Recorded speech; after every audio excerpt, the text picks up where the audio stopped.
Have you ever wondered what the rich do differently? Well, in my Rich Habits, Poor Habits podcast with Tom Corley, in between the regular Michael Yardney podcasts, that's what we discuss. We discuss rich habits, the things that make the rich people richer. What are habits? Well, habits are the daily, often unconscious behaviours that either contribute to or inhibit your success. Now, my good friend Tom Corley, who's a certified public accountant, a certified financial planner, spent 5 years studying millionaires and gathering his insights in a lot of books, including our joint book, Rich Habits, Poor Habits. He interviewed 233 people, rich people, 177 of which were self-made millionaires, and he also interviewed 128 poorer people. And through these conversations and his further analysis, he was able to identify two types of habits. Those that help people become wealthy, we call them rich habits, and those that work against them. And these habits have the power to cause financial, emotional, and mental destruction in a person's life. So to achieve success, you must identify these habits, your poor habits, and replace them. Because we're all driving around with some rich habits and some poor habits, one foot on the accelerator, on the gas, as you'd say in America, and one on the brakes. But interestingly, adopting one rich habit has the effect of eliminating many poor habits. That's why rich habits are so powerful. Each one that you adopt is like a double or triple hit. Now, today I've got a different question to ask Tom. I want to ask him, do men and women exhibit different habits? You're going to find out, and you're going to find out a little bit more about how you're wired. And hopefully at the end of today's show, you're going to be able to adopt some great rich habits, and hopefully you'll be able to eliminate some of your poorer habits. So welcome to this episode of the Michael Yardney podcast. Welcome to the Michael Yardney podcast, where twice each week you will learn a number of new ideas regarding success, property investment and money in around 30 minutes. Our show is brought to you by Metropole, who specialise in helping you grow, protect and pass on your wealth through strategic property and wealth advice. Now here's your host, Michael Yardney, Australia's most trusted property commentator who has once again been voted Australia's leading property investment advisor. That's the fifth time he's won a similar award in the last 7 years.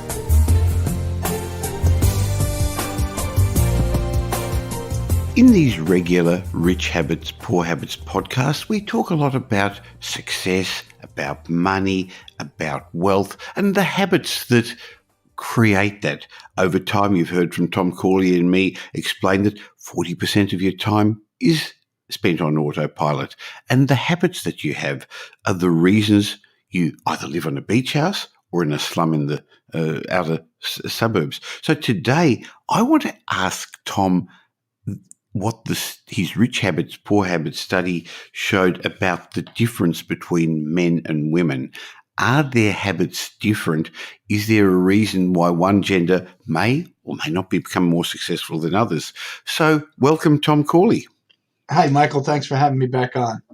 Now, Tom, I love our monthly chats, the Rich Habits, Poor Habits chats, and I love reading your daily blogs. But many years ago, you did a 5-year Rich Habits study of 233 rich people, 128 poor people. And again, it's not a judgment of people, but it was a statement of the fact of where they were in life. And you discovered that they had different habits, and their habits led to what they did. We've talked about it before. Your thoughts lead to your feelings lead to your actions lead to the results that you have in your life.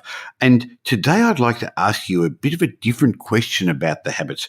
I'd like to really understand, do men and women exhibit different habits?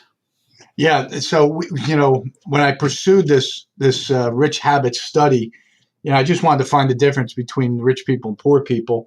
But it's the rabbit hole that this whole thing, this rich habits journey that I've been on. And I did find differences in between, the women and the men.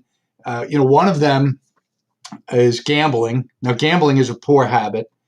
But what's interesting is women have less of this poor habit than men.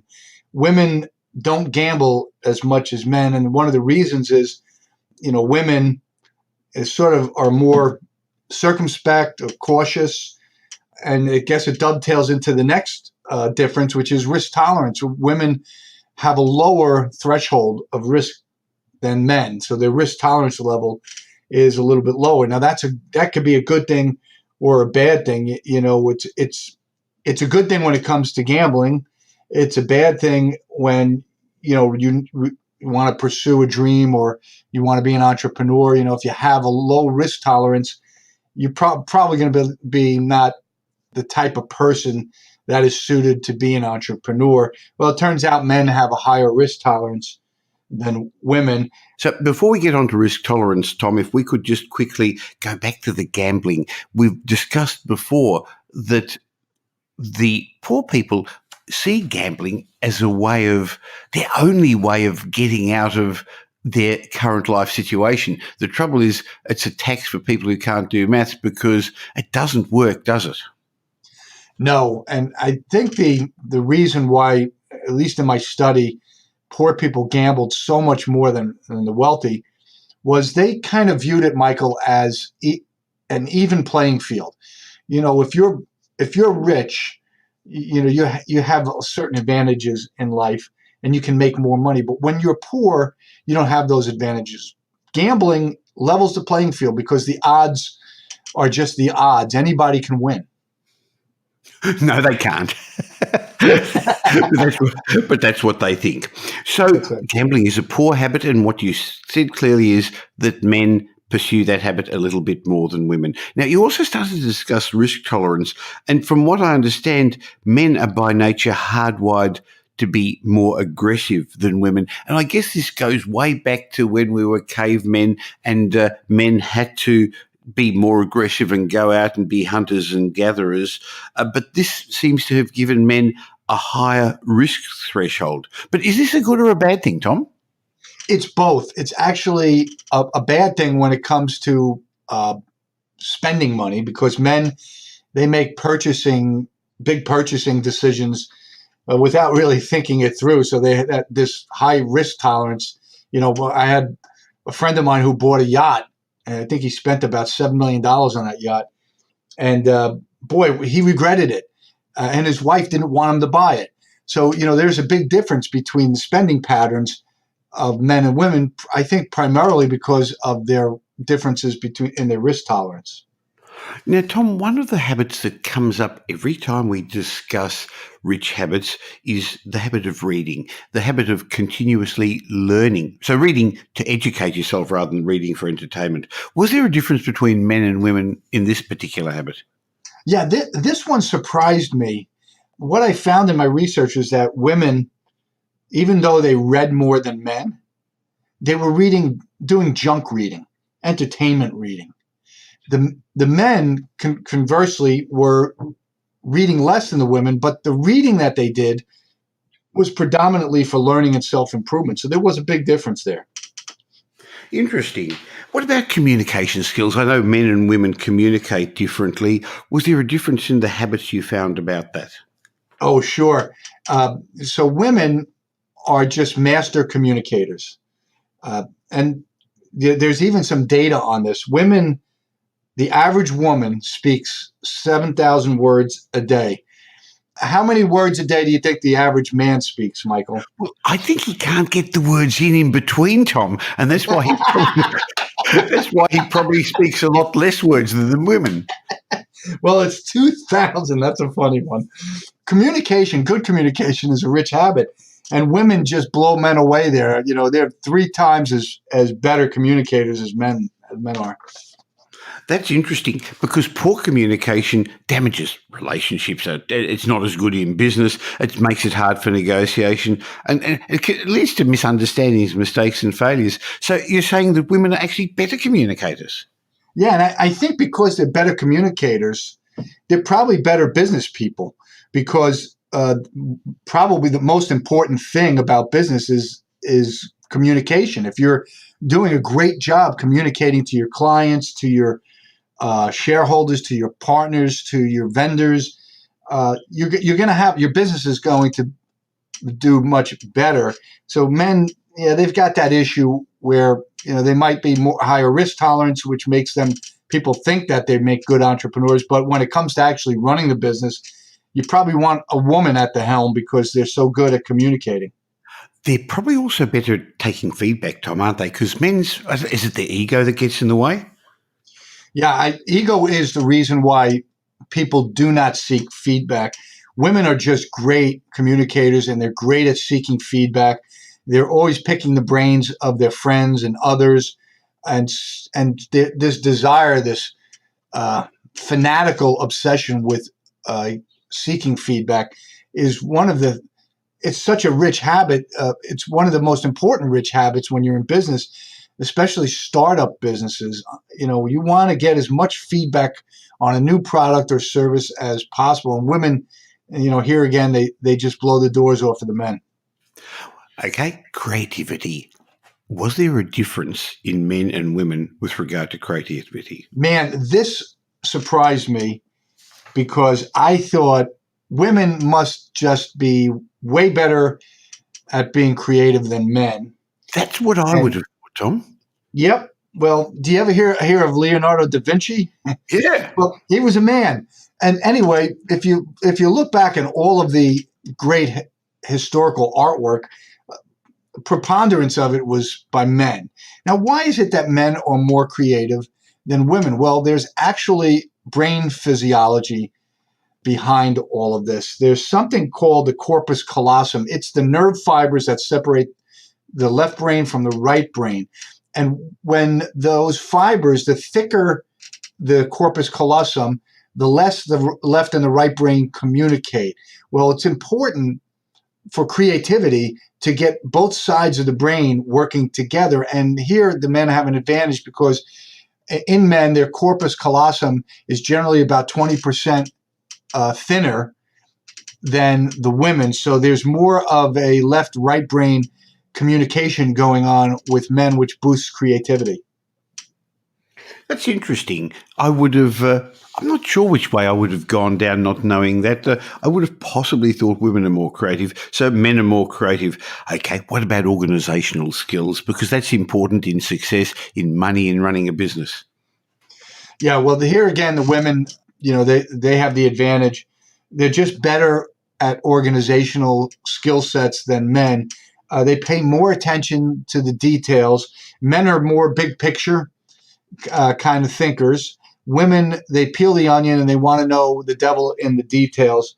And they're more cautious by nature, as we discussed with the lower risk tolerance. So they tend to do more planning. And, you know, one of the businesses that I run is a financial planning business. And I can tell you almost 100% of the time, the reason why the couples are doing financial planning is because of the spouse, the female, the wife. They push their husband to do the planning. They're just good at planning and good at organizing their lives. Now, clearly there's going to be exceptions to this, and so some people listening to this are going to say, yeah, that's not me, that's not in my relationship, and that's okay. But the comments that you're making, Tom, I know are based on not just your 5 years study, but also on the many, many, many hours of research. You've been a student of this and of psychology and of habits and of success for a long time now, haven't you? Yeah, the rich habits research that I've been doing since 2004 has taken me down so many rabbit holes. And, you know, one of them is understanding the differences in the habits between men and women. So, yeah, this is just another rabbit hole that I've been down. Well, last one I'd like to ask you about is money, because many of the people listening to this podcast are interested in making more money, saving more money, keeping more money. Is one gender better than the other at saving money? Yeah, the women beat the men in this one too. They're just better at saving money because they're more cautious. They're more risk averse than men. Their attention to detail is greater, so they like to do comparison shopping. I can tell you, my wife loves to do comparison shopping. I go into a store and I'm just looking for the thing to buy. I don't even think I look at the price. My wife is like, "Why are you buying that? Did you shop it? Did you look for the better price?" And I'm like, "No, I just wanted to get it. Get in, get out. I'm a hunter." So women are more, because I guess they're gatherers. They want to make sure they're getting the right thing, the high quality product that they want at the lowest possible price. So they're just better at looking for discounts and quality than men. Now, clearly, what we're starting to say is that a lot of these are habits. These are happening on autopilot. You don't realize you're doing them. But part of the purpose of this discussion is to make people aware of their habits, the things that they're doing naturally, things that they've been doing for a long time. That's created the situation they are in today, because you are today the result of all the things you've chosen to do and the things you've chosen not to do. But being aware of things allows you to look at it differently, to start doing things differently. And that's why I know Tom writes his daily Rich Habits blog, and you can get that by subscribing at richhabits.net. And daily, regularly, you give something very powerful and motivational. Tom, you write on my property update blog as well. And if people are interested in money, success, property, please go to propertyupdate.com.au. But we've spent a lot of time distilling this, and Tom's written quite a number of books on this topic, and together we've written Rich Habits, Poor Habits, where you can go to richhabitspoorhabits.com and you can get either an online version, or you can get it on Kindle, on Amazon, or any of the online bookstores. And of course, you can get a hard copy too by going to richhabitspoorhabits.com. Tom, you've just broken some myths. You've given us 7 shocking differences between the habits of men and women. Shocking, surprising, but it's the way we're hardwired, Tom. It's just the way it is. It's not anything other than facts that, and the difference between men and women physiologically. It's just the way it is. It's just facts. You don't have to be upset about it or thrilled about it. It's just the way it is. And what you want to really, part of what we're doing is we're trying to educate and give people the knowledge that they need to be successful. Well, you need to know your strengths and your weaknesses, right, Michael? That's a big deal. I think that's the first step, isn't it? Actually understanding where you are, what you're doing, how you're doing things, recognizing it, and then getting rid of your poor habits one at a time, bit by bit, and just slowly introducing some rich habits in their place. That's correct. It's awareness. Awareness is the first step in change. Definitely. And we're trying hard to make as many people aware through this regular podcast. So, Tom, thank you so much. I look forward to having another chat with you real soon. I can't wait, Michael. Thanks. Thanks for listening to my chat with Tom Corley. I love our Rich Habits, Poor Habits podcasts, and I know that a lot of you do as well, because of the reviews that we receive and the great comments I receive, because my aim is to help as many people as possible become financially fluent, financially successful. And it's not just by learning about property and tax and real estate and the share market, the stock market. It's also about understanding your mind, because it's your rich habits that are going to get you to where you want to get to, and your poor habits that are going to hold you back. Of course, if you want to learn more about these, you can go to Tom Corley's Rich Habits blog at richhabits.net, or you can read our book, Rich Habits, Poor Habits. Just go to richhabitspoorhabits.com. And of course, regularly, daily in my property update, we have a lot of tips and hints and articles and blogs about success, about money, about developing rich habits. You can get that at propertyupdate.com.au. And once a month, in between the regular Michael Yardney podcasts, I have these chats with Tom Corley. If you got some benefit from them, please tell somebody about it. Pass the message on. Help them learn some rich habits as well. In the meantime, I'll be back real soon. Have a great week. Make it a great week. Thanks for listening to this episode of the Michael Yardney podcast, which was brought to you by Metropole, who help their clients grow, protect, and pass on their wealth through strategic property and wealth advice. If you like what you heard and don't already subscribe, you'll find us on iTunes or on your favourite Android app as the Michael Yardney Podcast. Watch out for our next show, which comes to you twice a week, and you'll learn some new ideas about property investment, success and money in around 30 minutes. To get more of Michael's thoughts, go across to www.propertyupdate.com.au and sign up for his daily morning briefing, and you'll hear from not only Michael but a group of leading property success and money experts. And just a reminder that the information you heard in this show today is general educational advice and not specific investment advice, as we don't know your personal circumstances. If you're looking for specific advice, why not ask the team at Metropole to help you?